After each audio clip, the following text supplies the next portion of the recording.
欢迎收听宁可当吃货。不知道在耳机另一边的你对吃这件事情抱持着什么样的想法呢？我是个普通的上班族，不过也是个超级爱吃鬼，也就是所谓的吃货。而在享受美食的同时，我也享受着聆听跟这些美食有关的故事。对我来说，故事是能够让食物更加增添风味的东西。在这个节目中，我想跟各位分享平时在我生活当中那些让我口水直流的故事。它们可能会是一本书、一出戏，或者是其他一些触动我吃货开关的小事情。当然啦，每集我也会介绍这些香喷喷的料理。你会有机会听见我上某家餐厅的心得，也可能会听到我因为某个故事的启发，决定亲自下厨做实验，并且带来的一些感想。准备好了吗？一起来听吃货分享心情吧。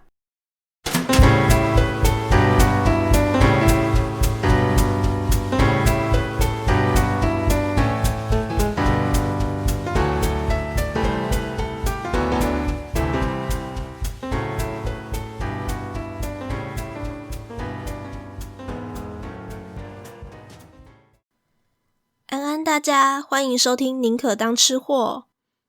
现在时间是5月22号的礼拜六。那过去一个礼拜，相信对大家来说都是一个难忘的经验。从上周六5月15号有180例的本土案例确诊之后，接下来就是每一天都有大概破100的，甚至200、300以上的那个本土案例。那也搞得就是说现在已经进入全国都是3级警戒的状态。我觉得这件事情当然一定台湾人是有疏忽的地方嘛，就是因为我们前面表现的真的是蛮好的，那大家就松懈了，包括我也不否认我自己也松懈，就想说没关系，我们还是那个照常然后好好的去过生活就好了。然后以至于说我们疏忽了，就是在日常的生活当中还是一样的，我们现在还是在疫情的警戒期间，还是要做好这些防护的措施。但是我是觉得说，就是过去这一个礼拜，然后看到大家就如此惊慌恐慌的程度，甚至一旦公布了进入3级警戒的状态，然后有一些人就很疯狂的，很怕是没有东西吃还是怎么样，就是跑到各卖场啊各商店去赶快去疯狂的扫货。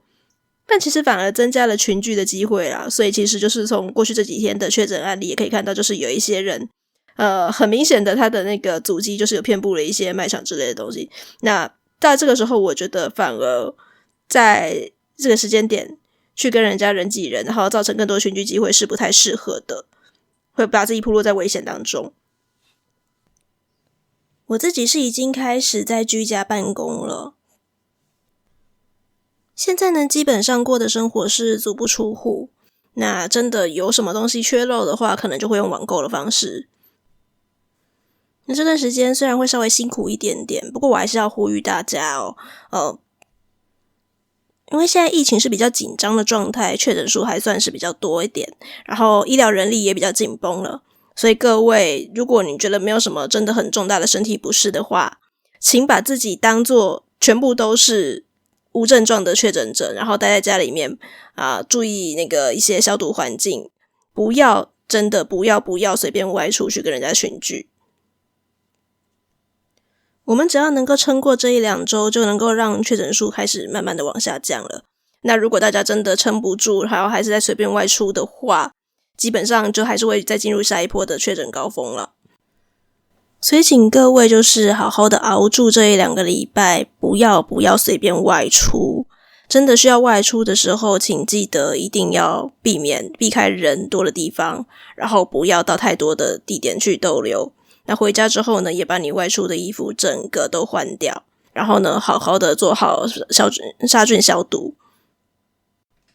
以上是给各位我们的听众吃货们的一些呼吁那来谈谈就是这个礼拜一些关于 work from home 在家工作的一些状况好了。工作本身一定会遇到一些就是需要去适应的地方嘛，不管你是硬体方面的地方还是软体方面。像是我要讲的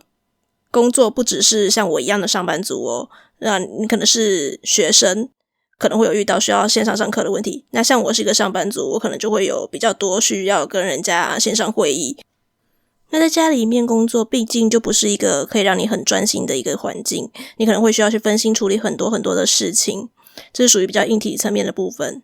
然后再来是软体层面的部分，就是其实还蛮呼吁大家一定要好好的调试自己的心理，因为你24小时都在同一个地方，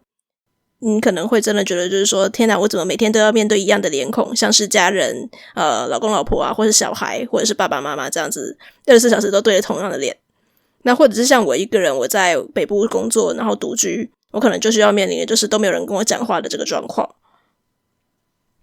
好在现在科技其实蛮发达的，所以为了要避免这种很孤独的状况啊，有一些科技是可以辅助我们的。像我自己可能在工作的时候，如果不是很紧急需要开会的状况，我可能只是要回信，或者是我在写提案的时候，那我就会放一些背景音乐，或者是像 podcast 有人在讲话陪伴我的感觉，甚至是开 Clubhouse 我可能不发言，我就是光听他们在聊天的感觉，也会觉得好像有人在陪伴。那如果你是真的很希望可以跟有人互动的情况的话呢，在你结束了一天的工作或者是上课的情况之下呢，也可以跟朋友就是定期的用通讯软体然后聊聊天，或者是你只是希望说有找到同温层的感觉，那也可以就是借由社群软体，然后呢去找一些社群，然后互相分享互相陪伴，然后即使是一些很简单的心得也都好。这边特别推荐一下我们的美食 Podcast 好朋友塞架，他有特别开了一个社团叫3级食堂，就是要因应全国都已经进入了3级警戒的这个状况，那大家都会有比较多在家里面料理的情况嘛，所以呢可以在3级食堂这个社团呢 po 上你自己家里面居家自主的3级料理，不管是很简单的一些日常的3餐，或者是说跟人家切磋交流厨艺，然后介绍一些分享一些比较需要一点手艺的料理，或者是说你单纯就只是今天被搞得很心烦气躁，然后失败了做出一些黑暗料理，也可以跟他分享。我觉得在现在这个情况之下呢，当然增加了自己煮的机会，一定厨艺会进步嘛，但更重要的过程其实在于跟人家交流跟人家分享的过程，因为人是群居动物，有的时候你会需要就是透过一些分享一些交流，然后才能够获得一些放松。我知道宁可当吃货这个节目虽然我们的听众数量还非常少，但是有一些非常死忠的听众，那我也希望可以成为这些同样是吃货的听众们的一个心灵支柱，因为我也是被一些 podcast 节目然后感到陪伴感到治愈嘛，所以我也希望我可以成为你们的某一个治愈的陪伴力量。那基于这样的想法呢，我想了想就挑了今天的这个主题。大家看这个礼拜的主题叫做吃货爱读书，可能想说又是要讲书了。对，是一本书没错，不过严格讲起来我今天也不是完全要讲书。虽然说今天要讲的这本幸好冰箱有蛋它是一本食谱的性质，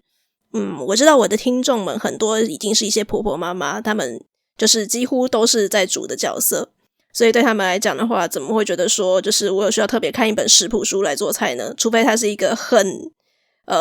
fancy 的料理，然后或者是我从来没有吃过的东西，那我想要特别学，可能会因为这种状况来买食谱书。不过幸好冰箱有蛋这个它真的就是聚焦在蛋这个食材，然后再讲说有很基础的煮蛋的方式，或者是有一些当然比较高端的一些异国料理啦。确实是如果你读这本食谱书有机会学到一些你没有想过的做法，或者是说你不知道原本这道菜你都习惯这样做，那有什么样的小撇步可以做起来让你的蛋料理然后呢看起来更精致，你确实可以学到这些东西没有错。不过我今天选它的原因不是因为这样子，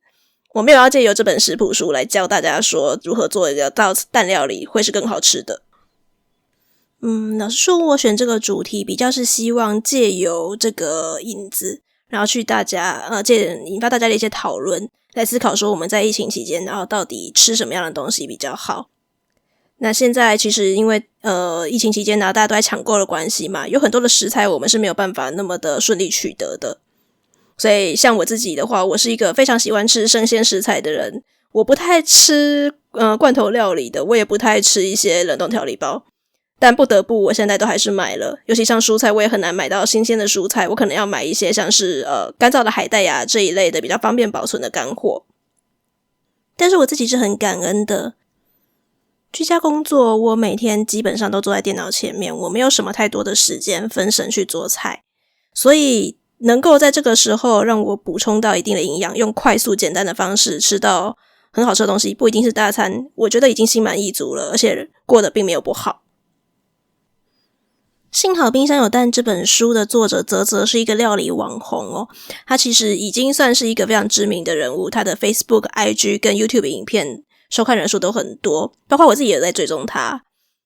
虽然我追踪他有蛮高的几率都是在看他的猫咪不讲，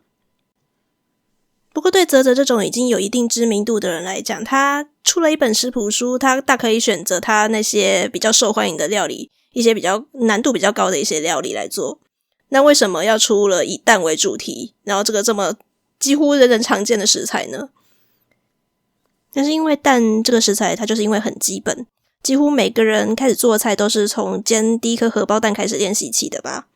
包括我自己也是啊。我永远都记得我第一次真的开瓦斯炉下厨是在小学3年级的某个暑假，然后我们的暑假作业里面就有一页很压给的叫我们小朋友们做一道菜给爸爸妈妈吃，然后请爸爸妈妈评分。然后那天爸爸妈妈都出门了，我也是就反正暑假过了快一半，然后就想说不行，我怎么好像这个东西都还没有做，那我要趁现在来赶一点作业。所以我就在大人都不在家的情况下自己开瓦斯炉自己煎了第一个荷包蛋。那我还怕说就是做起来不好吃，爸爸妈妈分数给我不会高，所以再切2片火腿再下去一起煎。我妈那天回来吓死但她后来就很感动说原来平常大人在开瓦斯炉下厨的时候我都是有在旁边看的。而就因为蛋是一个这么基本的食材，那反正它比较容易操作嘛，所以反而就真的像这本书的书名一样哦，当你可能在半夜肚子饿，或者是说你已经忙碌工作了一天，你只想要吃点简单的，然后能够快速补充营养的好吃的东西的时候呢，你可能翻来覆去家里面的存粮不多，不过幸好冰箱有蛋。那在这个疫情比较紧张的时刻，我相信有一些人可能连蛋都买不到了啦，但不管你手边的存粮是什么，都希望各位能够吃得好，而且真的在吃一顿饭的时候呢感到幸福。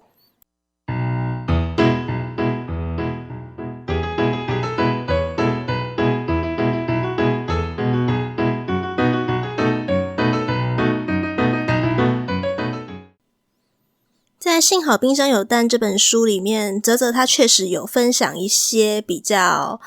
异国风味的蛋料理，或者是一些比较梦幻的甜点之类的，然后有一些操作难度会稍微高一点点的料理。同时也有不忘记介绍一些比较基础，然后但是可以把你的蛋料理做得很机智的基本烹调方式，像是溏心蛋啊，你要煮多少时间呢，然后才能够维持在那刚好有一点可以流动，然后但是又不会完全变成流心状态的溏心蛋，或者说你要煮蛋花汤的话要怎么样可以蛋花变得更漂亮，或者说在家里面如果没有温度计的话怎么样做出最成功的温泉蛋，点点的方式其实算是蛮实用的。当中有个让我觉得很有趣而且真的学到一课的就是温泉蛋的做法。如果你家里面都没有温度计，但是很想要煮温泉蛋怎么办呢？就是你的滚水当中啊，然后把蛋放进去，滚了之后熄火，接下来你就把那个太白粉水然后倒进去里面，然后盖上盖子，用太白粉水来固定它的那个水的恒温，有一点点像是让你的水温然后保持在一个固定的那个恒温的温度，然后呢让蛋用焖泡的方式来焖成温泉蛋，这还蛮实用的啦，或许就是之后没那么忙的时候也许我可以试试看。不过因为今天主要是希望可以聚焦在一些让人家在疫情当中自己煮的时候可以比较那么简单快速，然后并且吃了真的会觉得暖心幸福的料理。那其实我自己看完之后，也许每个人跟我的想法不太一样，但我自己看完之后呢，我是对番茄蛋花汤这个章节特别有感觉，因为番茄蛋花汤也是一道我自己还蛮常做的料理。泽泽的做法跟我自己的做法除了番茄要先用油炒过之外，基本上是没有什么相似的地方。那不过这种所谓的家常菜其实就是每个人有自己每个人习惯的手势习惯的做法嘛，那做出来的味道也都不太一样，所以才会有所谓妈妈的味道啊。如果是根据泽泽的做法的话因为这是人家的食谱，所以我不会讲得太详细，但就是大概简述一下过程。泽泽的做法大概就是把牛番茄切块嘛，然后葱也切末，那番茄跟葱白要一起用油把它炒到软之后，然后再倒高汤，那汤滚了之后呢，他会先把一部分的高汤，然后呢把它冲到已经打匀的蛋液里面去，然后再把这个已经烫熟的然后很漂亮的细致的蛋花再把它倒回到锅里面，最后加一点点那个盐跟糖来调味这样子。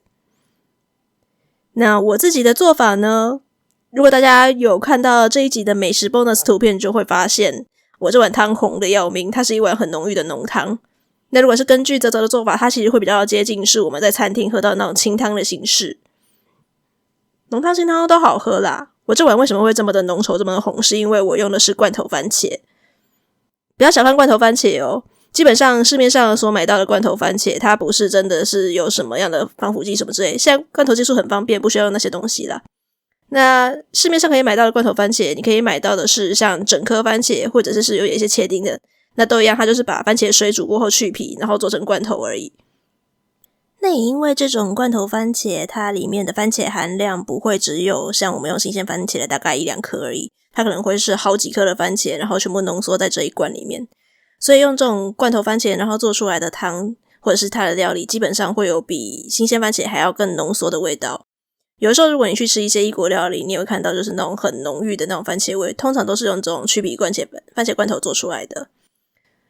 那我所做的那个番茄蛋花汤呢，大家如果看一下美食 bonus 图片的话呢，基本上是因为现在大家都在抢购食材嘛，所以手边的东西有限。我当然不会做的像泽泽，虽然它的食材这么简单，但是做比较精致的做法。我的做法很简单，我就是把整颗的去皮番茄罐头，然后把它倒进锅里面，然后用油炒，然后一边炒就一边把它炒碎，然后这样炒碎了之后，它就变成一个浓浓的番茄酱了，然后香味也非常香。那本身的那个番茄味道也已经很浓了。我没有高汤，我就直接加水，那反正它的番茄味道是非常浓郁的这样子。在煮到差不多滚的时候呢，就可以加入蛋花。那这当然是为了它的蛋花要比较细致比较漂亮，所以它是用蛋花冲进蛋液里面去，然后这样子瞬间烫熟，它的蛋液就会比较细比较软。那我喜欢吃大块的蛋的口感，所以我就把蛋花直接倒进去里面。这没有什么对或不对啊，这就是个人习惯的口感不一样而已。那本来起锅我就调味完之后，我就想说就直接喝了。想了想，因为就是当天晚上我已经算是比较晚，然后才煮东西吃了，然后我并没有准备其他的主食，因为太晚吃那么多东西其实对身体负担也不是很好嘛。但我想了想之后，我觉得好像应该要补充一点纤维质。那刚好冰箱有一点沙拉笋，我就把笋子稍微切块，然后放进去里面。这样就是一碗好喝的番茄蛋花笋汤咯。那喝下去真的就是因为汤头非常浓郁的关系，满满的番茄香味，然后接下来就是有吃大块蛋的口感，然后笋子因为用的是本来就是沙拉笋嘛，它就是已经煮熟的比较甜的绿竹笋了，所以味道当然也不会像我们可能要自己去找竹笋，然后呢从头开始蒸熟煮熟之后，然后可能还不小心煮到出青的这样子，然后就会觉得口感很苦很难过。我觉得整个搭配喝起来就是一碗简单幸福好喝的笋汤。那当天晚上因为我已经工作一天了，我能够喝到这碗汤真的是觉得说还好在工作忙碌一天，然后呢有这种让人家比较沮丧的不能外出的时候，幸好有一碗很家常的汤。其实蛋花汤真的是一道很自由搭配度很高的家常料理啦。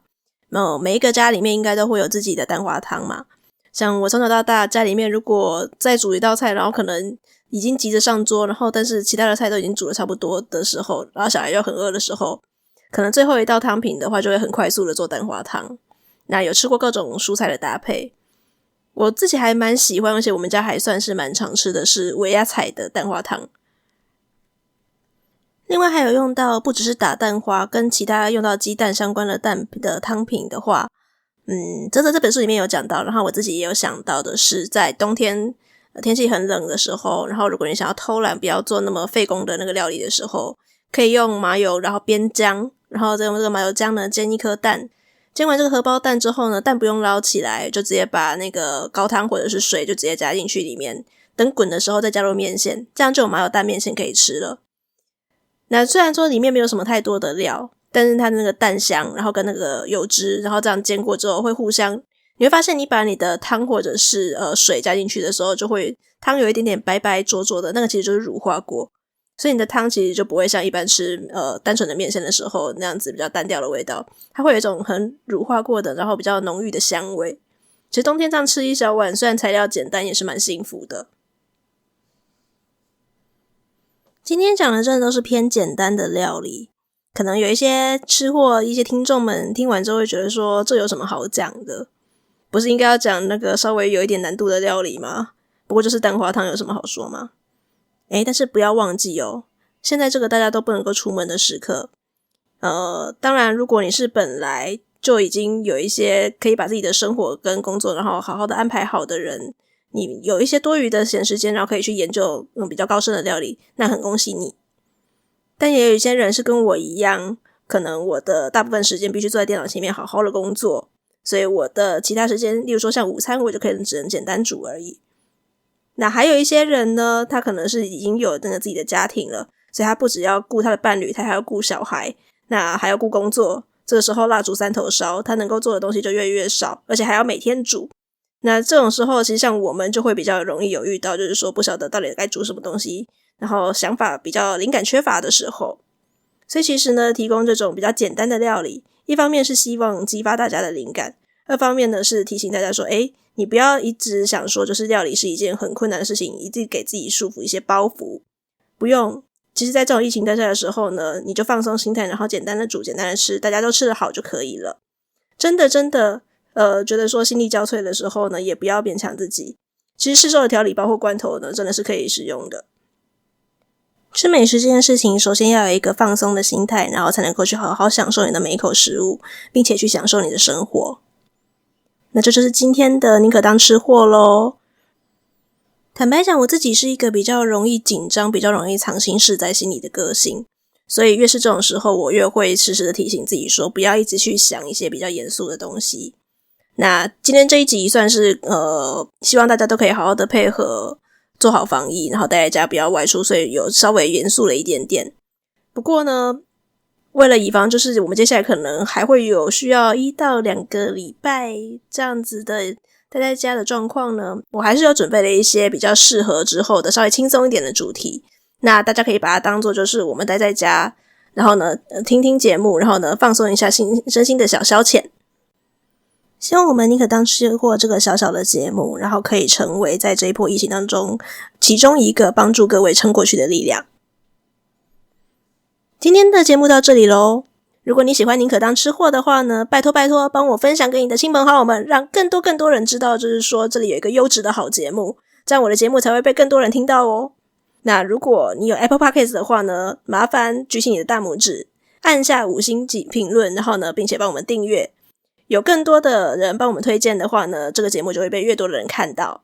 那假如你用的平台不是 Apple 的话，没有关系，你可以到我的 IG 或是 Facebook 来找我聊天，然后给予我们一些意见。